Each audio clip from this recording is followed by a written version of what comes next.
नमस्कार, आप देख रहे हैं दूरदर्शन किसान और मैं हूं आपके साथ हैदर ज़ैदी। सच के साथ में आपका बहुत स्वागत है।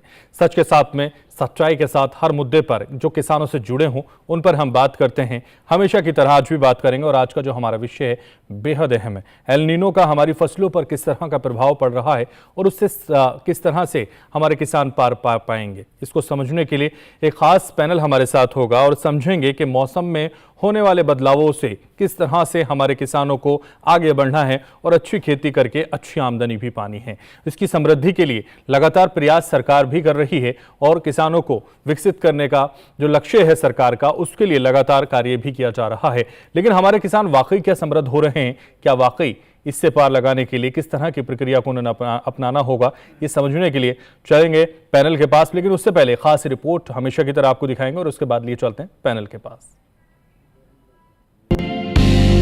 मौसम में होने वाला एक बदलाव जो हजारों किलोमीटर दूर प्रशांत महासागर से शुरू होता है, लेकिन उसका असर भारत के खेतों तक दिखाई देता है। इसे कहते हैं एल नीनो। यह एक ऐसी जलवायु घटना है जो मानसून की चाल को प्रभावित करती है और खेती किसानी के लिए बड़ी चुनौती बन सकती है। भारत की कृषि का बड़ा हिस्सा आज भी मानसून पर निर्भर है। ऐसे में जब एल नीनो सक्रिय होता है तो कई क्षेत्रों में सामान्य से कम बारिश होने की आशंका बढ़ जाती है। बारिश में देरी, लंबे सूखे दौर या असमान वर्षा का सीधा असर फसलों की बुआई और उनकी बढ़वार पर पड़ता है। धान, मक्का, दालें, सोयाबीन और कपास जैसी खरीफ फसलें पर्याप्त और समय पर होने वाली बारिश पर निर्भर रहती हैं। यदि वर्षा कम हो या सही समय पर न हो तो बीज अंकुरण, सिंचाई और उत्पादन तीनों प्रभावित हो सकते हैं। वहीं कुछ क्षेत्रों में अचानक भारी बारिश भी फसलों को नुकसान पहुंचा सकती है। हालांकि एल नीनो का मतलब हर बार सूखा पड़ना नहीं होता। इसका प्रभाव अलग अलग राज्यों और मौसम की परिस्थितियों के अनुसार बदल सकता है। भारत मौसम विज्ञान विभाग और कृषि वैज्ञानिक लगातार मौसम की निगरानी करते हैं और किसानों को समय समय पर सलाह जारी करते हैं। ऐसी परिस्थितियों में किसानों के लिए मौसम आधारित खेती, कम अवधि वाली फसल किस्मों का चयन, जल संरक्षण, ड्रिप और स्प्रिंकलर जैसी सूक्ष्म सिंचाई तकनीकों का उपयोग और फसल विविधीकरण जैसे उपाय जोखिम को कम करने में मददगार हो सकते हैं। सरकार भी विभिन्न योजनाओं और कृषि परामर्श सेवाओं के माध्यम से किसानों की सहायता कर रही है।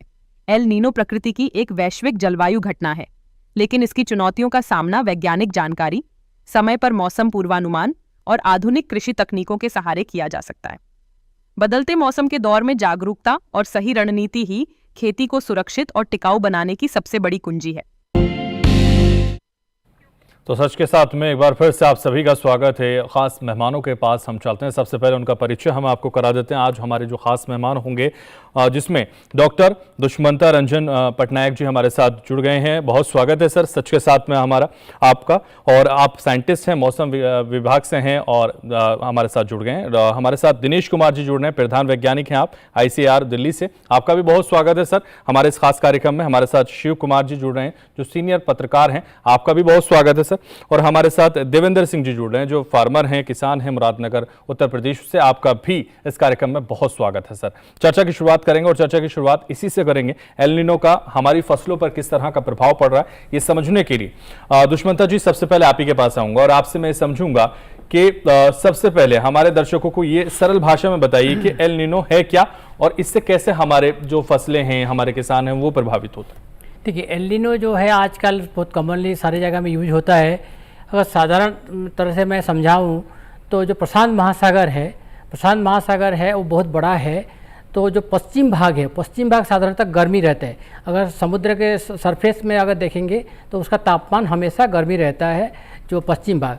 लेकिन जो कुछ सालों में 3 से 5 साल के बीच में कभी कभी क्या होता है, जो मध्य भाग और पूर्व भाग प्रशांत महासागर का, जो साउथ अमेरिका का, जिनको ज्योग्राफी का थोड़ा नॉलेज है, साउथ अमेरिका कोस्ट में जो है उसका जो मैंने है उसमें मध्य भाग प्रशांत महासागर और पूर्व भाग, उसमें क्या होता है कि सी सरपेटा में उसी जगह में गर्मी हो जाता है। तो वहाँ जब गर्मी होता है तो वो फेनोमेना को एक्चुअली हमने एल नीनो कहते हैं। तो वो उसके कारण क्या होता है कि जब पश्चिम भाग में होता है तो वो तो नॉर्मल होता है, जब लेकिन जो मध्य भाग और पूर्व भाग में जब गर्मी हो जाता है पसंद तो एल नीनो होता है। उसमें हमारा जो सर्कुलेशन पैटर्न जो होता है, जो कि प्रभाव जो विंड का डायरेक्शन ये सब वो इतना चेंज हो जाता है। तो हमारा जो भारत देश है उसमें जो था सब्सिडेंस जो कि ऊपर से नीचे का हवा होता है, उसके लिए क्लाउड जो फॉर्म होता है ये सब नहीं हो पाता है ज़्यादातर, इसलिए वो बारिश के रूप में वो कम बारिश होता है। इसी तरह से सरल भाषा में हम देखेंगे तो एल नीनो इसी तरह से मानसून हमारा देश का मानसून को प्रभावित करता है। तो देश के मानसून को प्रभावित करता है, साथ ही खेती को भी प्रभावित करता है, किसानों को जो खेती होती है उसको भी प्रभावित करता है, ये भी आपसे समझेंगे। लेकिन उससे पहले हम दिनेश जी हमारे साथ हैं, तो दिनेश जी आपके पास भी आऊंगा और आपसे मैं समझना चाहूंगा, यदि एल नीनो के कारण वर्षा कम होती है तो किसानों के लिए सरकार की क्या रणनीतियां रहती हैं? निश्चित तौर पे अभी अभी आपने एक रिपोर्ट भी दिखाई थी जिसमें आपने दिखाया था कि भाई जो एल नीनो है इसका हमारे मानसून पे प्रभाव पड़ेगा और प्रभाव राज्यवार हो सकता है। कुछ राज्यों में हो सकता है आपकी सामान्य वर्षा हो, कुछ राज्यों क्षेत्रों में अधिक वर्षा हो और कुछ में कम हो, इस तरह की संभावनाएं हैं। तो ये जो कृषि से संबंधित हमारी नीतियां हैं वो क्षेत्र विशेष के हिसाब से अलग अलग होंगी। सरकार इस तरफ जो डिस्ट्रिक्ट वाइज हमारी जो कंटीजेंसी प्लान है वो सब बन चुकी हैं, सब तैयार हैं। किसान भाइयों को सलाह मशवरे दिए जा रहे हैं इस बारे में।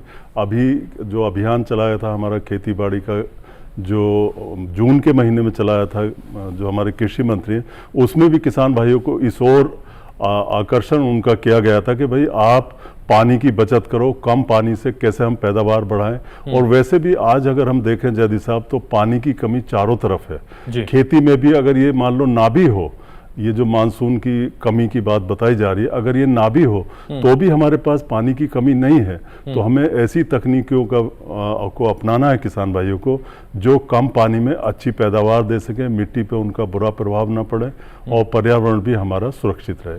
इसमें और विस्तार से आगे हम बात करेंगे। बिल्कुल बिल्कुल। तो जिस तरह से आपने बेहतर तरीके से समझाया कि किस तरह से हमारा पर्यावरण भी सुरक्षित रहे और कहीं ना कहीं जो पानी की सुरक्षा की बात हमेशा की जाती है, क्योंकि जल संकट भी एक बड़ा विषय लगातार हमारे सामने है और इसलिए उस पर भी हम चर्चा आपसे करेंगे। शिव कुमार जी हमारे साथ हैं, आप वरिष्ठ पत्रकार के तौर पर हमारे साथ हैं, तो आपसे मैं समझना चाहूंगा, आपने वर्षों से कृषि और ग्रामीण भारत को करीब से देखा है, क्या अब मौसम का बदलता स्वरूप किसानों के लिए सबसे बड़ी चुनौती आपको नजर आता है? जी बिल्कुल। किसान आज जो है जो भी खेती कर रहे हैं वो पहले नहीं होती थी, लेकिन अब जो ये स्वरूप है खेती का वो बदल रहा है। और चुनौती एल नीनो से इतनी ज़्यादा ये है कि जो जलवायु परिवर्तन हो रहा है उसको देखते हुए आज कहीं ओलावृष्टि हो रही है, रबी की फसल में खासकर जो है ना ओलावृष्टि और तूफान वगैरह आते हैं तो उससे जो है ना तो गेहूं और सरसों पर काफ़ी बुरा प्रभाव पड़ता है इसका जी। और अब जो है एल नीनो से जो है जहां पहले बारिश नहीं होती थी वहां बारिश हो रही है और जहां बारिश होती थी वहां लगातार अब सूखे की स्थिति बनी हुई है। तो इसलिए किसान बड़े चिंतित हैं। अगर टाइम पे बरसात नहीं होती है तो फसल की बुआई नहीं हो पाती और फसल की नहीं बुआई हो पाती तो किसान क्या करेगा इसमें जी। तो उसके लिए देखना है, सरकार को ये देखना है कि अगर किसान को जिंदा रखना है तो हर खेत तक पानी की व्यवस्था किसान को करनी होगी और हमें एल नीनो का एक तोड़ जो है वो ढूंढना होगा। और इसी के लिए मेरी ये सलाह है कि सरकार ने 1.5 दशक पूर्व जो है एक योजना चलाई थी कि नदी जोड़ो अभियान, और वो आज मेरे हिसाब से आज वो योजना ठंडे बस्ते में है। और अगर उस योजना को अमल में लाया जाए तो हम एल नीनो से अच्छी तरह से लड़ सकते हैं और किसानों को खुशहाली दे सकते हैं।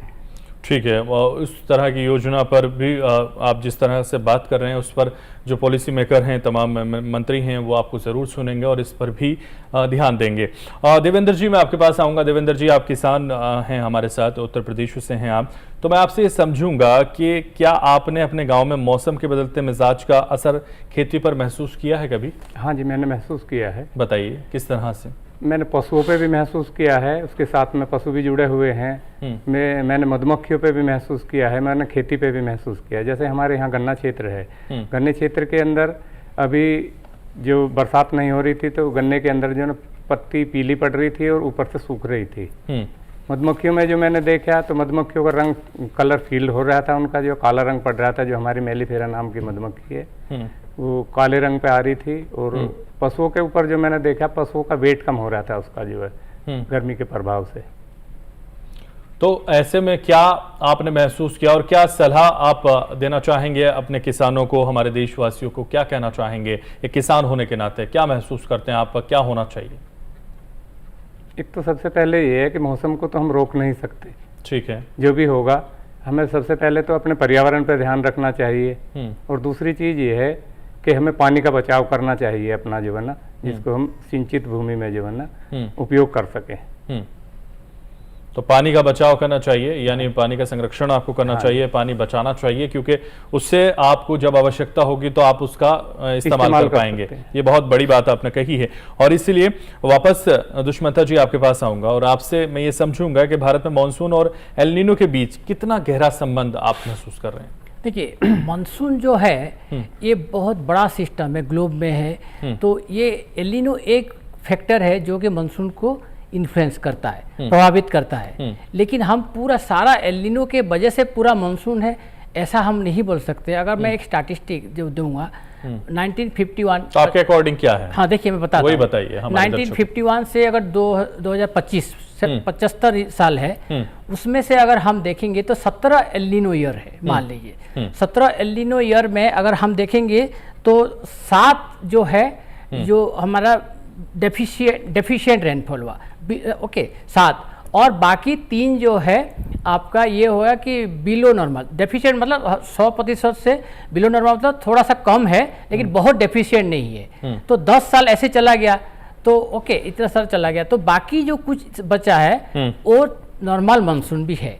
लेकिन एक चीज है कि अगर एल नीनो होता है तो एक्सेस मानसून जो बहुत बारिश वाला ईयर वो नहीं होता है। तो अगर आपको देखेंगे तो इसलिए उसका जो संबंध है, लेकिन पूरा 1 to 1 नहीं है कि एक एल नीनो हो गया तो मानसून खराब हो जाएगा। ओके, ऐसा नहीं है। और तो लेकिन 7% 60% जो बोला मैंने, उसमें क्या हो रहा है 17 से अगर 10 साल ये हो गया तो 60% जो है डेफिशिएंट हो जाएगा या बिलो नॉर्मल होगा ये। और एक है कि बिल्कुल हमारा एक्सेस मानसून नहीं होगा एल नीनो में, वो सुनिश्चित रिलेशन है। तो ये एक्सेस मानसून नहीं होगा, लेकिन क्या हमारी जो फसलें हैं, हमारी जो तमाम फसलें होती हैं उसको प्रभावित कर रहा है? हाँ देखो सुनिश्चित, क्योंकि और कितना % प्रभावित करता है ये भी बताइए। अभी हमारा जो देखा जाए तो जिस मानसून रेनफॉल के ऊपर हमारा किसी देश है और मानसून रेनफॉल के ऊपर हमारा जो है ये सब एग्रीकल्चर आउटपुट सब डिपेंड करता है। बहुत जगह में मतलब 41% जो लैंड है ना रेन फेड एरिया है। तो अगर हम पिछले देखेंगे बहुत सारे एल नीनो ईयर्स में जिसमें कि 1% 5 GDP भी प्रभावित हुआ। 2002 में ये बहुत बड़ा डेफिशिएंट ईयर था, एल नीनो ईयर था, 20% से कम रेनफॉल हुआ था, बहुत डेफिशिएंट था। उसमें GDP 1.5 तक भी इन्फ्लुएंस 2002 में। हाँ 2002 में। तो ऐसा भी एक उदाहरण है। लेकिन 2015 में भी डेफिशिएंट हुआ था लेकिन इतना प्रभावित नहीं हुआ था।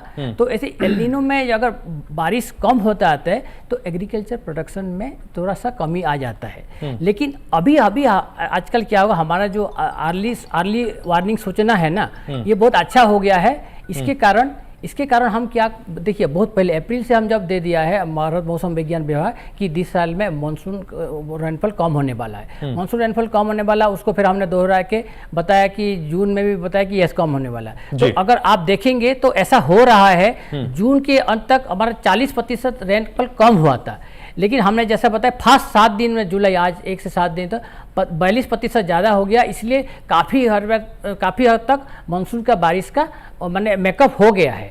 लेकिन आने वाला में फिर भी हमने थोड़ा रेनफॉल कम होगा जुलाई का दूसरे भाग में, अगस्त में थोड़ा कम होने का संभावना है, सितंबर में भी कम होने का संभावना है। क्या तैयारियां? तो इसलिए तैयारी ये है कि हम एग्रीकल्चर मिनिस्ट्री के साथ, जैसा कि हम क्रॉप वेदर वॉच ग्रुप है उनके हर हफ्ते में हम बात करते हैं और पूरा जानकारी देते हैं। तो ये बहुत सारे कॉन्टीजेंसी प्लान जो सरकार है ये करते हैं, जैसे कि अल्टरनेट क्रॉप में जाना है जहाँ अगर बारिश की संभावना नहीं है, अभी जल्दी आपको बुआई नहीं करना है। ये सब कौन सा अल्टरनेट क्रॉप, मतलब राइस ज्यादा पानी लेता है तो क्या अल्टरनेट आप क्या बता रहे हैं, मतलब क्या बुआई करना चाहिए? नहीं देखिए ये तो एग्रीकल्चर वाले अच्छा से बता पाएंगे, लेकिन जहाँ कम ड्यूरेशन का अभी आजकल क्या होगा जो सीड वेराइटी है उसमें काफी क्षेत्रों के हिसाब से आप बता रहे हैं कि कौन से क्षेत्र में कितनी वर्षा होगी, कैसे ये सब बता पा रहे हैं? हाँ अभी भी हम बता पा रहे हैं। जैसे कौन से ऐसे क्षेत्र हैं जो ज्यादा प्रभावित होंगे? देखिए अभी हम जो 4 भाग भारत को 4 भाग में भाग करते हैं। नॉर्थ ईस्ट जो है एक हो गया, नॉर्थ वेस्ट हो गया, मध्य भाग हो गया और दक्षिण भाग हो गया। तो तो नॉर्थ ईस्ट में जो है वो थोड़ा सा ठीक ठाक बारिश होगा, ओके, बाकी तीनों में डेफिशिएंट होगा। तो ये मैंने पश्चिम भाग, नॉर्थ उत्तर पश्चिम भाग, मध्य भाग और दक्षिण भाग, तो ये तीनों में एल नीनो का प्रभाव पड़ेगा और ये कम होगा। तो ये हमने सूचित किया है। ठीक है, आप लगातार सूचित कर रहे हैं कि कहां पर कितना प्रभावित क्या होगा। लेकिन दिनेश जी, वापस आपके पास आऊंगा, आपसे मैं समझूंगा, क्योंकि फसलें बहुत सारी हैं जो प्रभावित हो सकती हैं, लेकिन अगर हम धान को लेकर आपसे समझें तो क्या ऐसे प्रभाव पर धान की फसल लगाना जरूरी होगा क्या, या उससे फायदा हो सकता है कि किसानों को? जी बिल्कुल, देखिए हमें समझने की ज़रूरत है कि दो मोटी मोटी बातें निकल के आ रही हैं कि एक तो ये कि बरसात कम होने की संभावना है, और वो भी कुछ क्षेत्रों में ठीक बारिश हो सकती है, लेकिन ज़्यादातर देश के हिस्सों में कम बारिश की संभावना है। और दूसरा ये है कि तापक्रम तो निश्चित तौर पे बढ़ेगा ही, कम तापक्रम रहने वाला नहीं है। अगर गर्मी बढ़ती है तो उससे हमारा जो नमी होती है मिट्टी में वो भी उड़ती है।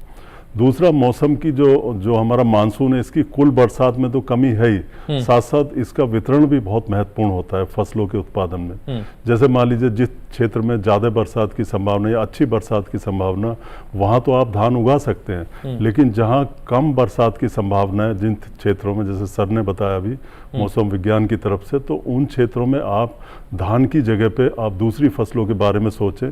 जैसे आप कहीं पे कपास जहाँ लग सकती है वहाँ कपास लगाएं, जहाँ भी समय बचा कपास का।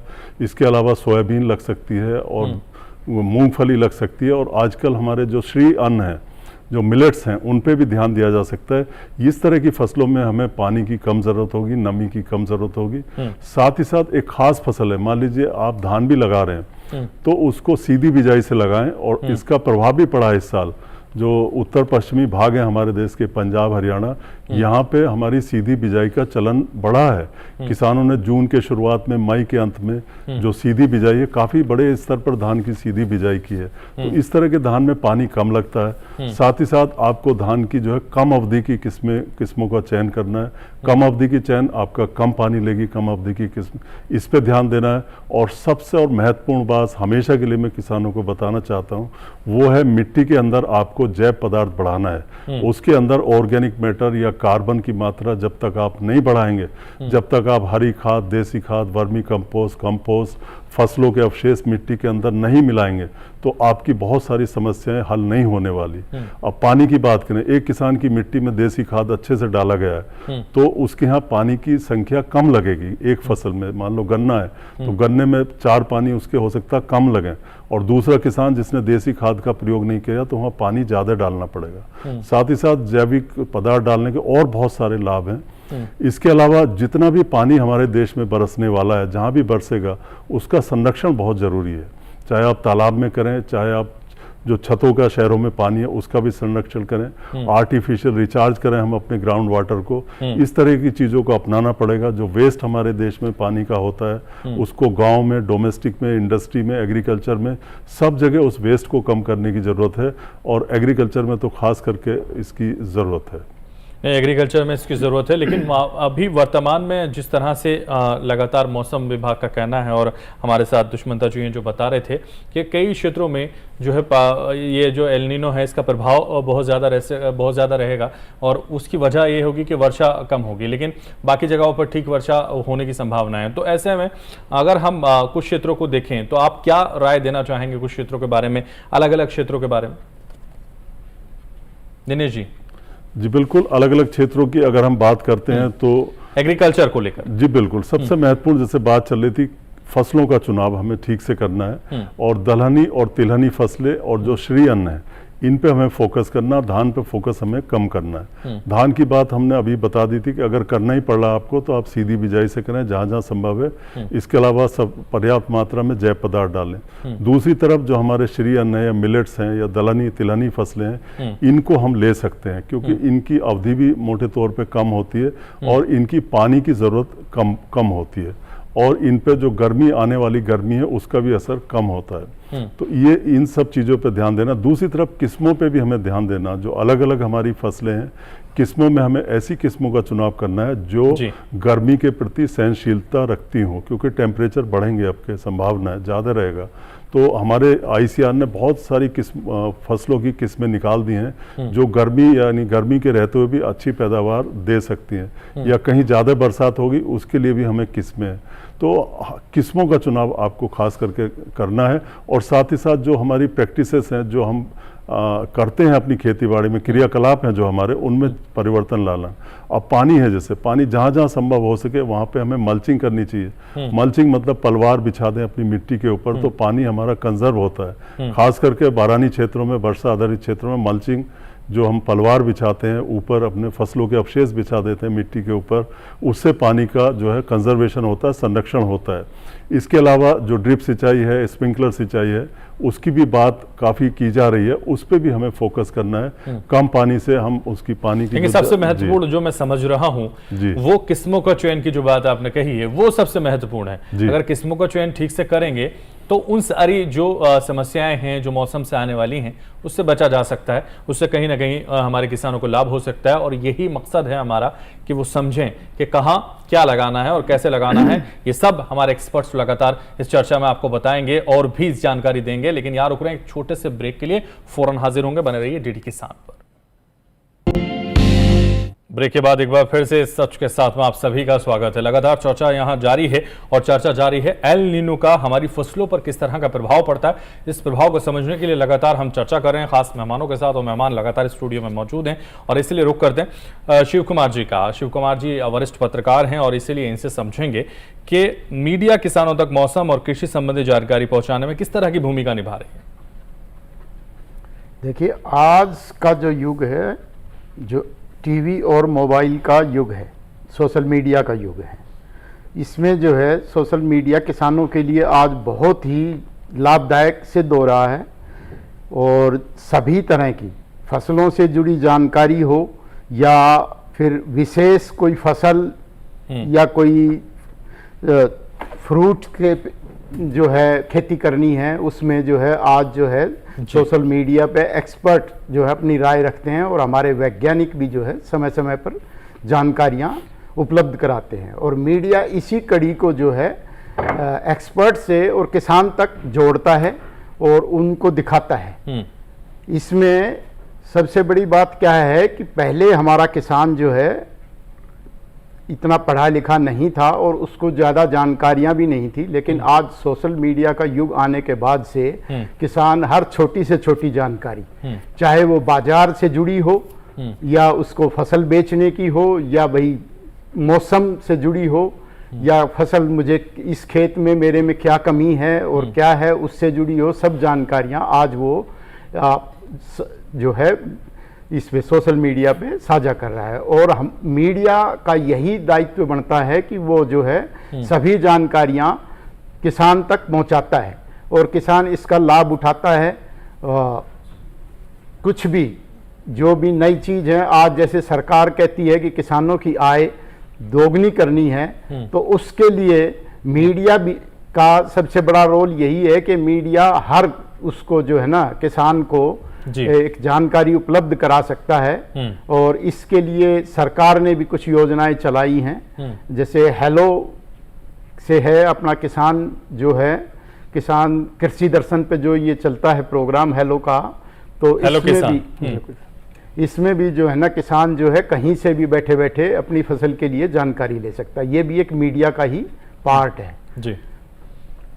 और किसान को मौसम का पूर्वानुमान हुआ या जो है आज हमें नई नई तकनीकें किस तरह से किस खेती के लिए नई तकनीक अपनाई जा सकती है या क्या नवाचार हैं या हमें क्या प्रबंधन करना है, ये सभी जानकारियां मीडिया किसान तक पहुंचाता है। तो डीडी किसान जिस तरह की भूमिका के साथ कार्य कर रहा है किसानों से जुड़ने का, और आपने बताया कि कृषि दर्शन, हेलो किसान, तमाम जो कार्यक्रम है वो हम किसानों के लिए विशेष रूप से करते हैं, उसको देखकर या उसकी जानकारियों से आप कितने प्रभावित होते हैं, हमारे किसान कितने जागरूक हो रहे हैं उससे, अगर आप उससे हम पूछें। मैंने देखा है, मैं कई बार फील्ड में भी गया हूँ इस चीज़ को लेके, और वहाँ देखा है कि किसान जो है मौके पर ही अब तो ऐसी सुविधाएं हैं कि किसान मौके पर ही अपनी फसल की फोटो लेता है या अपनी जमीन के बारे में बात राय जानना चाहता है तो वो मौके से ही फोन करता है और उसको जो है पूरी जानकारी वहीं एक्सपर्ट से उपलब्ध होती है। तो डीडी किसान के इस कार्य को लेकर आप कितने संतुष्ट हैं और क्या क्या कहना चाहेंगे? नहीं, ये एक बहुत अच्छा प्रोग्राम है और इससे जो है किसानों की दशा और दिशा दोनों सुधर सकती है और मैं इसके लिए बहुत ही आभारी हूं कि सरकार जो है इस तरह के प्रोग्राम किसानों के लिए चला रही है ताकि किसानों में समृद्धि लाई जा सके। ठीक है देवेंद्र जी, आपके पास भी आऊँगा। आप एक किसान हैं और इसलिए आपसे पूछूंगा कि वर्षों में अनियमितता से आपकी कौन कौन सी फसल सबसे अधिक प्रभावित हुई? ऐसा कब आपको महसूस हुआ या कब लगा कि हमारी जो फसल है वो प्रभावित हो रही है? उसको लेकर आपने क्या किया और किस तरह से उससे आगे बढ़े? देखो, ये जो एल नीनो का जो प्रभाव है ये फसलों के ऊपर पड़ता हुआ जा रहा है। अब इसमें जो है ना हमको क्या करना है, इसको जितनी भी हमारी ये फसल जहाँ पर बरसात कम होती है उस जगह पर हमें फसलों का बदलाव करना पड़ेगा। जैसे कि दलहनीय फसलें हैं, तिलहनी हैं, तिल वगैरह हैं, तो इसको हमको करना पड़ेगा जिससे हमारी पानी की बचत होती हुई चली जाए उसमें। और दूसरी चीज़ जो हमारा एक्स्ट्रा पानी, स्टॉक पानी है, उसको हम स्प्रिंकल और ड्रिप इरिगेशन के माध्यम से जो है ना फसलों को दे सके। और तो ऐसे तमाम किसान होंगे जिन्हें तमाम परेशानियां एल नीनो से होंगी और हुई होंगी, उनसे क्या कहेंगे आप? उनसे कहेंगे कि जितनी भी हमारी फसल हैं, पहले तो सबसे पहले हम फसल की चार दीवारी करनी भूल गए जिसमें हमारी हवाएं चलती हैं चारों तरफ से। पहले जो हमारी खेती होती थी उस टाइम पे जो है ना चारों तरफ, जैसे हमने कपास बोया, मक्का बोया, तो उसकी बाउंड्री होती थी। जैसे 1 एकड़ का खेत है तो चारों तरफ बाजरे की, मक्का, उसकी बाउंड्री होती थी ज्वार की। तो जो हवाएं चलती हैं वो खेत के अंदर प्रवेश नहीं करती, कम करती हैं, तो कम सिंचाई की आवश्यकता होती थी। सहफसली भी खेती किसान छोड़ता हुआ जा रहा है, उससे बड़ा प्रभाव पड़ रहा है। उधर जो है ना, जो डॉक्टर साहब ने बताया कि इसमें जैविक जो हम खाद डाल रहे हैं उससे हमें सिंचाई कम करनी पड़ती है। तो ये हम किसानों तो सहफसली खेती की तरफ बढ़ना चाहिए, सहफसली की तरफ को जाना चाहिए। और बाउंड्री तो बिल्कुल ही छोड़ दी। जैसे हमारा गन्ना क्षेत्र है उसके चारों तरफ अरहर की बुआई होती थी, तो गन्ने के अंदर जो पानी देते थे, जो हवा चलती थी, तो वो बाउंड्री पे वहाँ बहुत कम अंदर की तरफ जाती थी और रुक जाती थी। तो उसमें पानी की आवश्यकता कम होती थी जो है। ठीक है, पानी की आवश्यकता कम होती थी और उस पर अब कहीं ना कहीं ध्यान देने की ज़रूरत है और इसलिए आप बता रहे हैं कि किस तरह से उन्हें इससे आगे बढ़ना है। दुष्मंता जी, वापस आपके पास आऊँगा और आपसे मैं समझूंगा कि किन फसलों पर एल नीनो का सबसे अधिक प्रभाव पड़ता है, इसको लेकर आप क्या कहें? देखिए, फसल जो हमारा तो है जो धान का है, क्योंकि ये हम जो खरीफ सीजन में जो ज़्यादातर धान फसल होता है उसका थोड़ा सा जो पीरियड होता है लंबा पीरियड होता है, 90 दिन उससे ज़्यादा भी होता है। तो मानसून जो है, एक बारिश जब होता है तो 1 जून से सितंबर जो हम बोल रहे हैं मानसून का सीजन 122 दिन का, तो इसमें काफ़ी समय में धान को पानी का ज़रूरत होता है। तो जहाँ सिंचाई का व्यवस्था नहीं है तो ये पूरा बारिश के रेन में डिपेंड करता है।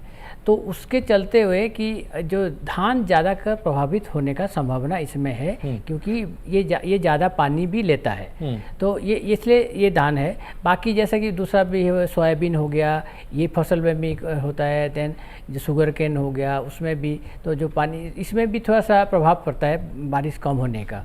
तो इसलिए जो कंटीजेंसी प्लान है। और हाँ, लेकिन और एक चीज़ मैं ज़रूर बोलूँगा कि जैसे धान का जो भी है उसमें बहुत सारे वेराइटी, अभी रिसर्च के बाद बहुत सारे वेराइटी भी निकल के आ गए सीड में, जिसमें कि कम ड्यूरेशन, कम दिन वाले धान भी, उस टाइप के ऊपर भी रिसर्च चल रहा है। और उसमें क्या होता है कि आपको पूरा इतना लंबा पीरियड का जरूरत नहीं है, थोड़ा कम ड्यूरेशन, उसमें भी आपको कम बारिश से आपको उसको निपटा जा सकता है। तो हमारा धान प्रधान देश है, कृषि प्रधान देश है, तो धान बहुत जगह में चाष होता है हमारा खरीफ सीजन में। तो कृषि प्रधान देश तो है हमारा, साथ ही साथ मानसून पर पूरी तरह से निर्भर भी देश है हमारा। हाँ, बहुत सारी जगह मानसून के ऊपर निर्भर करता है। इसलिए एक जो हम जो हमारा मौसम विज्ञान विभाग जो है बहुत सारा रिसर्च करके ये करके बहुत पहले से पूर्वानुमान करते हैं कि ये सीजन कैसा रहेगा। ये भी बहुत बड़ा उपलब्धि है। कंटीजेंसी गवर्नमेंट को जब प्लान कुछ करना होगा तो ये कि हाँ चलो 1 अप्रैल से जब हम बोल रहे हैं कि ये बार एल नीनो है, एल नीनो होने के कारण मानसून का रेनफॉल कम होने का संभावना है इतना होने का, तो ये गवर्नमेंट एक तरफ से तैयार हो गया। तो बाद में फिर हम हर हफ्ता हर दिन फिर अगले 7 दिन अगले 15 दिन हर हफ्ते में ये सब जो जानकारी देते हैं ये कॉन्टीजेंसी में होता है। अभी का स्थिति हर जगह में देश में क्या है, कहाँ बुआई हो गया है, कहाँ नहीं हुआ है, आने वाला 10-15 दिन बारिश होगा तो हमने अभी जो फसल में क्या क्या स्प्रे करना है वो नहीं करना है, ये सब। तो ये सब चीज़ भी पूरा हमारे जो हर क्षेत्र में हर दिन। दुष्मंता जी, मैं आपसे पूछना चाहूँगा, जो इस जानकारी दी जाती है, पूर्वानुमान बताया जाता है, वो कितना सटीक होता है और उसको लेकर कितना मतलब जो अलर्ट आप जारी करते हैं ये अलर्ट है और इसमें हमें इन चुनौतियों का सामना करना पड़ सकता है, वो चेतावनियाँ वो पूरी तरह से सटीक होती हैं? नहीं, देखिए बहुत डिफरेंट टाइप का है। जैसे कि अभी हमारा मानसून ये खेती की बात हो रहा है, तो जो मानसून फोरकास्ट है उसके बारे में मैं बात करूं तो सबसे पहला फोरकास्ट है हमारा जो सीजन से पहले जो देते हैं एक सीजन कैसा रहेगा, वो एक आपका पहला वैल्यू है। उसमें भी काफ़ी हमारा लास्ट 20 साल अगर हम देखेंगे तो हमारा एक्यूरेसी बहुत अच्छा है। सीजनल फोरकास्ट जो मानसून फोरकास्ट जो कम बारिश होगा, नॉर्मल होगा, ज़्यादा होगा, ये बहुत अच्छा होता है। सीजनल लगभग ठीक जानकारी होती है। यस। उसके बाद फिर क्या होता है, एक सीजन का दे देने से मानसून का माने खेती का काम खत्म हो गया ऐसा नहीं है। तो फिर जैसे मानसून ऑनसेट बोलते हैं, ऑनसेट आगे आएगा, डिले होगा, फिर कब बुआई करेंगे, फिर हर हफ्ते फिर हमने 2 हफ्ते के बाद फोरकास्ट देते हैं। तो ये क्या होता है कि कभी कभी बारिश जो होता है ना कंटिन्यूसली नहीं होता, एक स्पेल में आता है, अच्छा बारिश होता है, फिर एक लल हो जाता है, 15 दिन लल हो जाता है। जैसे मैं ये समझना चाहूँगा, जो आम इंसान समझना चाहता है, जो किसान समझना चाहता है, जैसे आपने कोई जानकारी दी और वो पहले ही दे दी, बिफोर 1 हफ्ते पहले, 2 हफ्ते पहले आपने बताया कि सीजन वाइज आप जो जानकारी देते हैं वो आपने दे दी, क्या उस जानकारी के विपरीत भी मौसम हो सकता है? क्या वो बदलाव आ सकते हैं उसमें और समयबद्ध तरीके से 1-2 दिन पहले भी बदलाव आ सकते हैं? नहीं, देखिए बहुत बदलाव तो नहीं आता है, लेकिन देखिए मानसून जो है थोड़ा बहुत तो आपका बदलाव हो सकता है। लेकिन जो हमारा जो मानसून जो हम फोरकास्ट देते हैं तो उसमें एक साथ मानसून के हम वो कितने दिन पहले दे देते हैं? देखिए हम हर दिन जो देते हैं हम 7 दिन का फोरकास्ट देते हैं हर दिन। उसके बाद हर हफ्ते में 1 दिन जो देते हैं अगले 2 हफ्ते का कैसा रहेगा। ठीक है, ओके। देन फिर हर मंथ का एंड में अगले मंथ का कैसा होगा देते हैं। और जैसे मैं बताया अप्रैल महीना, मई महीने में हर सीजन एक सीजन का देते हैं। तो हमारा डिफरेंट टाइम स्केल होता है, उसका मतलब बोलते हैं। तो ये इसमें सारे फोरकास्ट को अगर हम मिलाएंगे तो इसके साथ फोरकास्ट के साथ साथ हम क्या करते हैं, एक एग्रो एडवाइजरी जारी करते हैं। तो दैट मीन्स अगर हम अभी का स्थिति बारिश का क्या है उसको लिया जाता है और अगले फोरकास्ट जो हम दिए हैं उसको लिया जाता है। उसके चलते जो अभी जो सारे देश में कहाँ कैसा जो क्रॉप का कंडीशंस कैसा है उसके चलते एक एग्रो एडवाइजरी दिया जाता है कि फार्मर अभी क्या करना है या क्या नहीं करना है। तो ये जानकारी मानसून रेनफॉल फोरकास्ट के साथ जुड़े होके जो हम एग्रो एडवाइजरी देते हैं वो काफ़ी लाभजनक होता है मैंने फार्मर को। बिल्कुल, जिस तरह से मैंने कहा, आपने भी कहा कि ये कृषि प्रधान देश है और मैंने कहा कि यहाँ कृषि प्रधान देश तो है, साथ साथ मानसून पर निर्भर भी देश है और इसीलिए कहीं ना कहीं मौसम की सही और सटीक जानकारी उनके लिए बहुत ही रामबाण और संजीवनी साबित होती है अगर वो पहले से उनको जानकारी हो तो, क्योंकि आसानी होती है कि कहाँ क्या करना है, किस तरह की खेती करनी है। और इसीलिए मैं बार बार इस पर चर्चा भी आपसे कर रहा हूँ। दिनेश जी, आपके पास आऊँगा और आपसे मैं ये समझूंगा, जिस तरह से हम लगातार चर्चा कर रहे हैं और समझ रहे हैं कि एल नीनो का प्रभाव किस तरह की खेती पर, किस तरह की फसलों पर पड़ता है और क्या उन्हें करना चाहिए, लेकिन ड्रीप और स्प्रिंकलर जैसी सूक्ष्म सिंचाई तकनीकों का उपयोग और फसल विविधीकरण जैसे उपाय कितने सक्षम हैं? जी बिल्कुल, पूरी तरह से ये उपाय सक्षम है। काफ़ी हद तक किसानों को मदद मिलेगी। और उससे पहले मैं ये भी कहना चाहूँगा, जो सर ने अभी एग्रो एडवाइजरी की बात की, किसान भाइयों, आपको जो हमारी सलाह होती है, कृषि की सलाह होती है, ये जिले के लेवल पे भी मिलती है और आपको हमारा संस्थान खुद देता है, ICR देता है और मौसम विज्ञान की तरफ से भी आती है। तमाम तरह की सलाह आती है आपको, हफ्ते में 2 बार 3 बार और डेली भी आपको न्यूज़ तो हमेशा मिलती है मौसम की, तो मेरी सबसे पहले निवेदन ही होगा किसान भाइयों से कि मौसम के समाचार आप सुनते रहें, चाहे वो टीवी पे हो, रेडियो पे हो या आप अखबार में पढ़ें, उसकी जानकारी लेने के बाद ही आप खेती बाड़ी की दूरदर्शन क्रिया किसान करें। पर भी मौसम का एक खास सेगमेंट पूरा शाम को आता है। जी बिल्कुल, उसका भी आप लाभ लें, जी। यानी मौसम की जानकारी किसान भाई लगातार लेते रहें। पत्रकार साहब ने भी बताया था कि किसान भाई मीडिया से अच्छी तरह जुड़ गया है, तो उसमें मौसम की जानकारी लेने के बाद ही आप अपनी खेती बाड़ी के जो प्रबंधन है उसको आपको अपनाना है। इसके अलावा हमारे देश में जयदीप साहब इस समय भारत सरकार की तरफ से बहुत सारी योजनाएं चल रही हैं जी। उन योजनाओं का लाभ भी आपको इस तरह की स्थिति में लेना है। जैसे प्रधानमंत्री कृषि सिंचाई योजना है, ये हमारी सिंचाई की एफिशिएंसी बढ़ाती है, कम पानी में यानी हम अच्छी फसल, ज़्यादा फसल ले सकते हैं, पानी की बचत कर सकते हैं। इस योजना में जो भी लाभार्थी हैं लाभ ले रहे हैं उसका लाभ लें, पानी की बचत करें। और इसमें एक मोटा सा उदाहरण मैं देता हूँ, गन्ने की बात जैसे चल रही थी, अभी देवेंद्र सिंह जी बता रहे थे, तो इसमें एक छोटा सा, हम जब पानी लगाते हैं गन्ने में तो कच्चे बरहे बनाते हैं, कच्ची चैनल बनाते हैं, उनमें पानी लगाते हैं, उनमें करीब 1.5 2 मीटर चौड़ी चैनल होती है जिसमें हमारी जमीन भी गिरती है, खरपतवार भी आते हैं, समस्या आती है। एक छोटा सा प्लास्टिक का पाइप अगर हम जमीन में दबा दें या पीवीसी का पाइप और तमाम तरह के पाइप आते हैं, अगर ये पाइप हम दबा दें तो बहुत सारे पानी जो हम खराब जा रहा है हमारा खेती में उसको बचा सकते हैं। फिर क्या होता है, पानी लगाने के लिए डीजल भी लगाना पड़ता है, बिजली भी लगानी पड़ती है, तो उसकी भी हमारी बचत होगी। तो प्रधानमंत्री कृषि सिंचाई योजना में हो सकता है इस तरह की चीज़ों पे छूट मिल रही हो, उसका आप लाभ लें। दूसरा, हमारे पास मृदा स्वास्थ्य कार्ड योजना है जिसकी बात चल रही थी, उसके आधार पर अगर हम पोषक तत्वों की आपूर्ति करें, क्योंकि पोषक तत्व और पानी का बड़ा अच्छा सामंजस्य है। अगर बरसात कम होती है किसान भाइयों तो आपको पोषक तत्व कम डालने पड़ते हैं। पानी की हमारे पास अच्छी व्यवस्था है, अच्छा पानी है तो हम ज़्यादा पोषक तत्व डालते हैं। तो पानी और पोषक तत्वों का जो समावेश, जो हमें सामंजस्य बनाना है वो बहुत ज़रूरी होता है। तो ऐसे में अगर मिट्टी की जांच हमारे पास है, पानी का हमें पता है, तो हम उनके हिसाब से पोषक तत्वों का प्रयोग करें। नहीं तो ज़्यादा पोषक तत्व लगा दिया, बरसात कम हुई तो हमारी फसल पे उसका उल्टा असर हो सकता है और आपका नुकसान भी होगा। तो ये एक बात है। इसके अलावा और भी सरकार की हमारी योजनाएं हैं जिनका लाभ किसान भाई इस तरह की विपरीत परिस्थिति में उठा सकते हैं और अपनी खेती बाड़ी से अच्छी पैदावार, अच्छी आमदनी ले सकते हैं। तो चाहे मृदा स्वास्थ्य कार्ड हो, चाहे तमाम कृषि से जुड़ी हुई योजनाएं हैं, उनका लाभ आप अगर उठाते हैं और कहीं ना कहीं उससे परख लेते हैं, समझ लेते हैं, तो आप अच्छे से खेती कर पाते हैं। ये दिनेश जी आपको बता रहे थे। इस पर चर्चा लगातार हम आगे बढ़ाएं, लेकिन उससे पहले रुक रहे हैं एक छोटे से ब्रेक के लिए। फौरन हाजिर होंगे, बने रहिए डीडी किसान पर। तो एक बार फिर सच के साथ में आपका स्वागत है। ब्रेक के बाद चर्चा को आगे बढ़ाते हैं और आपको बताते हैं किस तरह से लगातार एल नीनो को लेकर हम चर्चा यहाँ कर रहे हैं। और ये समझने के लिए देवेंद्र जी और शिव कुमार जी हमारे साथ हैं। शिव कुमार जी, मैं वापस से आपके पास आऊंगा क्योंकि आप वरिष्ठ पत्रकार हैं। आपसे समझूंगा कि एल नीनो जैसी परिस्थितियों में सबसे बड़ी चुनौती छोटे और सीमांत किसानों के सामने क्या आती हैं जब आप फील्ड पर होते हैं, जब आप कृषि पत्रकार के तौर पर किसानों से मिलते हैं?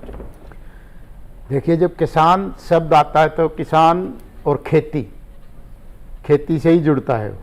तो जब भी एल नीनो का असर होता है और छोटे किसान या सीमांत किसान हैं, जो भी किसी के पास 1 एकड़ है या 2 एकड़ है, अगर उसकी जो है बारिश नहीं होती है और उसकी फसल नहीं हो पाती है तो उसको भूखों मरने की नौबत आती है।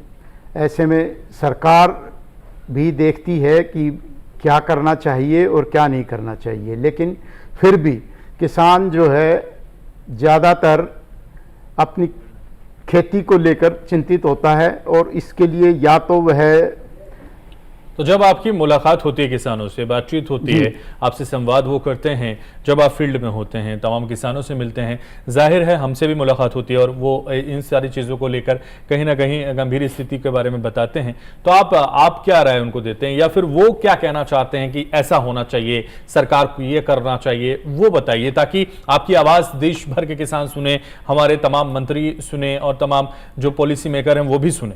देखिए, ज़्यादातर किसान खेती ना होने की वजह से आर्थिक मुसीबत में घिर जाता है और उस आर्थिक मुसीबत से निकलने के लिए ही वो साहूकारों के पास जाता है, साहूकारों से पैसा उठाता है और फिर वो पैसा नहीं दे पाता तो उसको काफ़ी कठिनाइयों का सामना करना पड़ता है। कभी कभी तो वो ज़मीन को अपनी को छोड़ के पलायन तक करने की नौबत आ जाती है।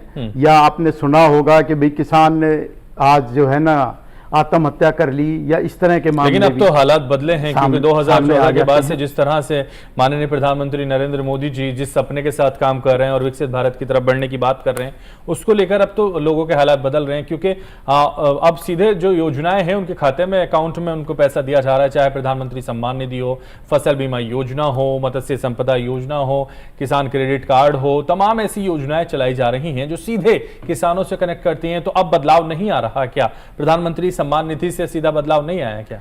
नहीं, बदलाव तो है, लेकिन जो बदलाव धरातल पर होना चाहिए अभी भी उसमें काफी कमी है। अब तो बिचौलियों का कोई रोल भी नहीं रहा प्रधानमंत्री किसान सम्मान निधि से, जो तमाम किसान कहते हैं कि अब हमें सीधा पैसा अकाउंट में आ जाता है, देखो उसको लेकर क्या है? किसान के लिए जब तक जो है सिंचाई की व्यवस्था पूरी तरह से नहीं होगी तो किसान का कोई जो है ना सुधार नहीं अभी होगा। दिनेश जी ने बताया कृषि सिंचाई योजना से लाभ ले सकते हैं वो, ये सारी जानकारियां, ये सारे लाभ उसमें दिए जा रहे हैं। ठीक है, आएंगे शिव कुमार जी, आप कुछ कहना चाह रहे हैं तो जल्दी से बोलिए।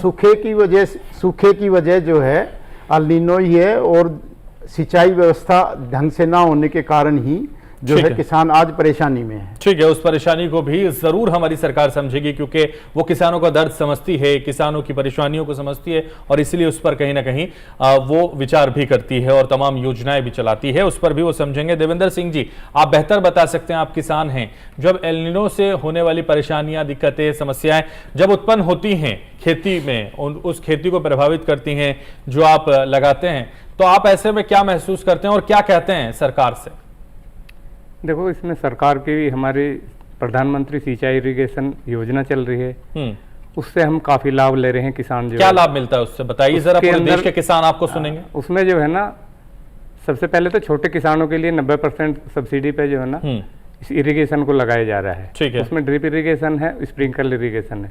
जो बड़ा किसान है 2 हेक्टेयर से ज्यादा है, उसके लिए 80% सब्सिडी पे लग रहे हैं। इसके बीच में हमें किसानों को जागरूक करना पड़ेगा, अभी जितने जागरूक हैं उतनी नहीं है।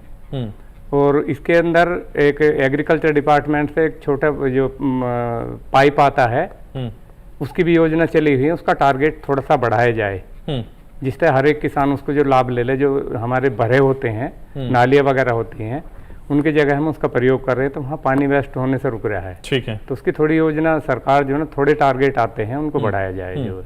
ठीक है, और बताइए। और इस क्षेत्र के अंदर भी जो ये इरिगेशन, ड्रिप इरिगेशन और स्प्रिंकल इरिगेशन है, इसको भी बढ़ाया जाए।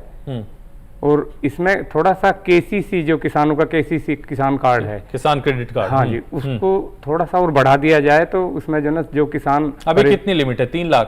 अभी 3 लाख है, थोड़ा सा और बढ़ा दिया जाए तो ये क्या चाहते हैं, जो है ना, ज्यादा कितनी होनी चाहिए इसमें? एक आध लाख तो बढ़ा दिया जाए, 4 लाख के लगभग या 5 लाख के लगभग कर दिया जाए, तो अपने जो है ना ये साधन बना सकता है जो है। ठीक है, किसान क्रेडिट कार्ड की लिमिट बढ़नी चाहिए, और तमाम जो छोटी छोटी चीजें हैं उस पर अगर ध्यान दें तो और बहुत सारे बदलाव हमारे किसानों में आ सकते हैं, और इसको लेकर लगातार कहीं ना कहीं सरकार गंभीरता से समझने की जरूरत सरकार को है, और वो लगातार समझती भी है। और हमारे जो किसान हैं उनको समृद्ध करने के लिए, उनको विकसित करने के प्रयास लगातार योजनाओं के जरिए किए जा रहे हैं। दुष्मंता जी, वापस आपके पास आऊं और आपसे मैं समझूं कि क्या मौसम विभाग अब इतनी सटीक भविष्यवाणी करने में पूरी तरह से सक्षम हो चुका है कि हमारे जो किसान हैं उनको जो जानकारियां मिलती हैं वो उससे पूरी तरह से उस पर निर्भर होकर फसल बो सकते हैं? हाँ, देखिए, मौसम विभाग को अगर हम देखेंगे, जब से हमारा मौसम विभाग में तो मॉडर्नाइजेशन करना शुरू किया, 2006 से शुरू किया, लेकिन 2014 के बाद हमारा काफ़ी ऑब्जर्वेशन, देखिए मौसम विभाग क्या करता है, पहला सब चीज़ को मॉनिटर करना पड़ता है। हर देश में, हर जगह में आपका ये मेजरमेंट होना चाहिए, तो इसके लिए हमारा ऑब्जर्वेशनल सिस्टम जो बोलते हैं उसको हमने काफ़ी सुदृढ़ किया है। बहुत सारे राडार लिए हैं, बहुत सारे ऑब्जर्वेशन लिए, अपर एयर जो हम बैलून छोड़ते हैं वो सारा बहुत बड़ा है। उसके बाद ये ऑब्जर्वेशन मिलने के बाद क्या कि हम सब मॉनिटर कर पाते हैं। उसके बाद दूसरा एक एक्सपेक्ट है कि जो कम्युनिकेशन है, जो जहाँ भी डाटा मिला, अभी हमारे सारा सेंट्रल सर्वर दिल्ली मान लो जो हम मॉडल रन कर रहे हैं, तो वहाँ इमीडिएटली टाइमली पहुँचना चाहिए, इसलिए हमारा नेटवर्किंग, कम्युनिकेशन, उसमें भी हमने बहुत सुदृढ़ किया। उसके बाद जो होता है हमारा फोरकास्ट मॉडल, ये फोरकास्ट मॉडल क्या होता है, बेसिकली ये मैथमेटिकल मॉडल होता है। कंप्यूटर, सुपर कंप्यूटर उसके लिए चाहिए होता है। सुपर कंप्यूटर में हम इसको इक्वेशन करके फोरकास्ट जनरेट करते हैं। तो आज हमारे पास बहुत अच्छा 22 पेटाफ्लॉप का मशीन है, मतलब बहुत बड़ा सुपर कंप्यूटर है, जिसके चलते हम सब टाइप का मॉडल रन कर पाते हैं। जो इसलिए डिफरेंट टाइप का मॉडल, जैसे कि सीजनल फोरकास्ट के लिए अलग मॉडल चाहिए, अब मंथली फोरकास्ट के लिए अलग मॉडल चाहिए, जो 2 हफ्ते के मॉडल के लिए अलग चाहिए, जो 7 दिन के लिए चाहिए अलग है, जो कि 1 दिन या नाउकास्ट करते हैं, जैसे अगले 3 घंटा 4, इसके लिए अलग मॉडल है। इसलिए सारे जो हमारे सुपर कंप्यूटर के चलते हुए और ऑब्जर्वेशन जो हमारा इम्प्रूवमेंट हुआ है, उसके चलते हुए हमारा भी काफ़ी सुधार हुआ है। और लगभग 10 साल 12 साल में अगर हम देखेंगे तो 30 से 40% हमारा इम्प्रूवमेंट हुआ है। सीवियर वेदर, जैसे कि हैवी रेनफॉल होगा, गर्मी होगा, या तूफान होगा, या हीट वेव होगा, या फॉग होगा, इसका जो सीवियर वेदर बोलते हैं उसके में हमने काफ़ी परिमाण में 30 से 40% का इम्प्रूवमेंट हुआ है। लाख 10%, ये बहुत बड़ा अचीवमेंट है हमारे लिए। और हमारा जैसे कि ट्रॉपिकल कंट्री है, इसमें थोड़ा सा मतलब फिजिक्स बेस्ड सिस्टम होता है, तो जो हमारा जो यूरोपियन कंट्री है उसकी तुलना से हमारा वेदर प्रेडिक्शन थोड़ा सा ज़्यादा डिफिकल्ट है। फिर भी हमने एट पार है, वो फिर भी हम सटीक कर पा रहे हैं, ये हमारे लिए बड़ी बात है। ये हमारे लिए बड़ी बात और ये हमारे देश को विकसित होने की तरफ ले जाने की पूरी संभावनाएं हम कह सकते हैं। दिनेश जी, वापस आपके पास आऊंगा। डॉक्टर दिनेश, आपसे मैं समझूंगा कि सरकार भी विभिन्न योजनाएं और कृषि परामर्श सेवाओं के माध्यम से हमारे किसानों को कहीं ना कहीं सहायता प्रदान करती है। तो वो जो योजनाएं हैं, वो जो सहायता है, वो किस तरह से दी जाती है, जरा एक बार और हमारे दर्शकों को, किसानों को बताइए आप। देखिए, निश्चित तौर पे कैश वाली तो सभी किसान जानते हैं, जिसमें कैश दिया जाता है किसानों को, सम्मान निधि है। इसके अलावा अप्रत्यक्ष रूप से किसानों को सहायता दी जाती है। कहीं पे जैसे ड्रिप सिस्टम की बात हो रही थी, उसमें मदद दी जाती है। सोलर सिस्टम इस्टेब्लिश करना, वहाँ पे छूट दी जाती है, बड़ी अच्छी खासी छूट दी जा रही है। या कृषि के यंत्र हैं, वो भी छूट पे दिए जाते हैं, अपने अपने ब्लॉक से मिलते हैं, ब्लॉक लेवल से चीज़ें मिल जाती हैं। तो इनडायरेक्ट भी करती है, डायरेक्ट भी करती है। अगर योजनाओं की बात करें और इस समय अल नीनो को हम देखें, तो जो हमारी प्रधानमंत्री जो फसल बीमा योजना है, उसका ऐसे में और महत्व बढ़ जाता है।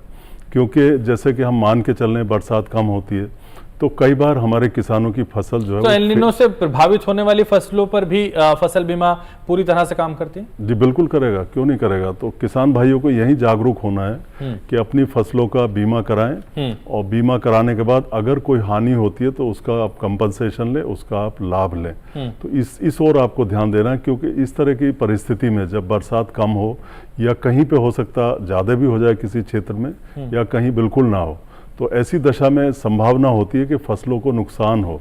कहीं तो फेल भी हो जाती हैं फसलें, लेकिन नुकसान की तो संभावना निश्चित तौर पर रहती है। एक साल मैंने देखा, करनाल के आसपास किसान भाइयों ने धान लगाया, लेकिन धान लगाया रोपाई विधि से, और बारिश नहीं हुई।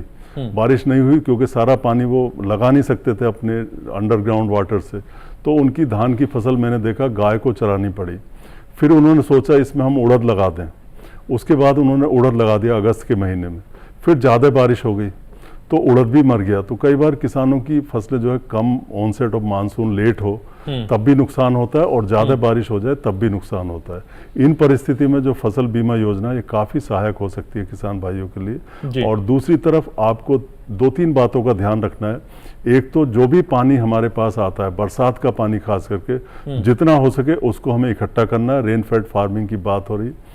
और दूसरा, सही से इकट्ठा करना, चाहे खेत में इकट्ठा करना हो या तालाब में इकट्ठा करना हो, और फिर उसका उपयोग भी हमें दक्षता पूर्वक करना है। जैसे ड्रिप सिस्टम है, या पाइप, अंडरग्राउंड पाइप आजकल किसान भाई भी लगाने लगे हैं, सब जगह लगाने। डिस्ट्रीब्यूशन, जो पानी का वितरण है, इस तरह से किया जाए कि उसका कम से कम नुकसान हो।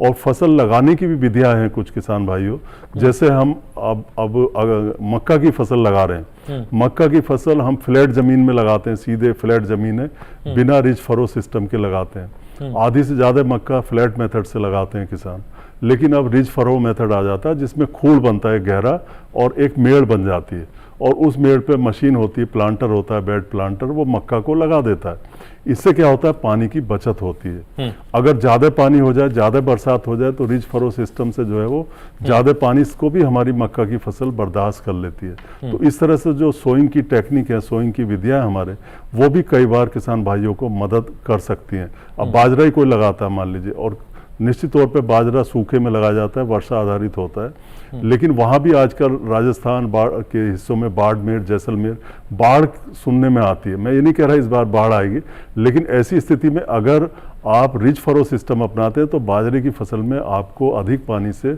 कम नुकसान होगा और कम पानी की स्थिति में यहाँ आपको सफलता मिलेगी। एक और आखिरी बात यहाँ कहना चाहता हूँ कि अगर हम कुछ दलहनी फसलों को इंटरक्रॉप के रूप में लें, विविधीकरण करें, तो उससे भी हमारी जो नुकसान होने वाला है अगली फसल में, उससे हम काफ़ी हद तक बच सकते हैं।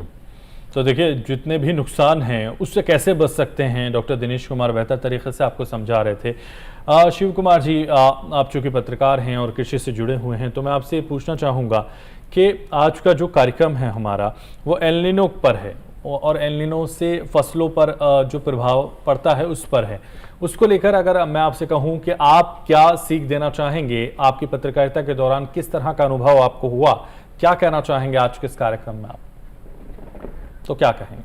देखिए, आज जलवायु परिवर्तन जो है एक पर्यावरण का ही मुद्दा नहीं रहा है, इसका खेती पे भी बहुत बड़ा असर होता है और एल नीनो का असर सबसे ज़्यादा खेती पर ही देखा जाता है। तो इसके लिए हमें सबसे पहले इससे पार पाने के लिए जो है ना कुछ उपाय करने पड़ेंगे और उनको करने के साथ ही हम किसानों को जो है समृद्धि दे सकेंगे। तो इसमें मैं कहना चाहूँगा कि किसान जो है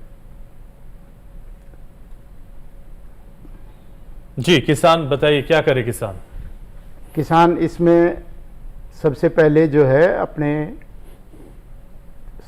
ठीक है, आएंगे आपके पास। देवेंद्र जी, आपके पास आऊंगा और आपसे भी मैं समझना चाहूंगा कि जिस तरह का अनुभव खेती का आपको है और एल नीनो के से आपकी फसलें भी जाहिर है प्रभावित हुई होंगी, तो ऐसे में अगर हम समझें, क्योंकि आपने अभी तमाम मांगे तो की हैं इस कार्यक्रम में, लेकिन अगर संदेश देना चाहें, इस समस्या से निपटने का आसान तरीका कोई बताना चाहें तो क्या कहेंगे? और फसल बीमा योजना जो सरकार की महत्वपूर्ण योजना है उसका इस्तेमाल भी करना चाहिए, उसको लेना चाहिए और उससे अगर कहीं ना कहीं आपकी फसल बर्बाद होती है तो वो भरपाई सरकार करेगी, उस पर क्या कहेंगे? जी, ये फसल बीमा योजना बहुत अच्छी योजना है और किसानों को इसमें जागरूक होकर अपने बीमे कराने चाहिए। कभी ऐसा हुआ है क्या जब आपकी फसल बर्बाद हुई हो या परेशान हुए हो आप, तो फसल बीमा का लाभ आपने लिया हो?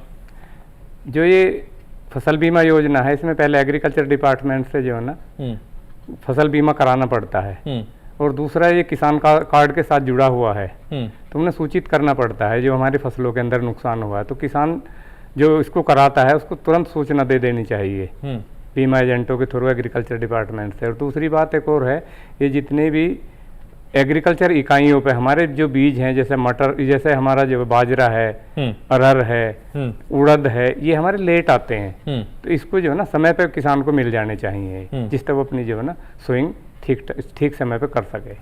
बिल्कुल, तो ठीक समय पे कर सके और फसल बीमा का लाभ ले सके। तो इसको लेकर जिस तरह से एल नीनो का हमारी फसलों पर जो प्रभाव पड़ता है उससे बचने के लिए हमें क्या करना चाहिए, सरकार की कौन सी योजनाओं का लाभ लेना चाहिए, सरकार की फसल बीमा योजना इसमें कितनी महत्वपूर्ण है उस पर भी हमने बताया। और आज जो हमारे साथ खास मेहमान जुड़े इस कार्यक्रम में, जिस तरह से दिनेश कुमार जी जुड़े, आपका बहुत शुक्रिया दिनेश कुमार जी हमारे साथ जुड़ने के लिए। दुष्मंता जी हमारे साथ आप जुड़े, आपका भी बहुत शुक्रिया इस कार्यक्रम में जुड़ने के लिए।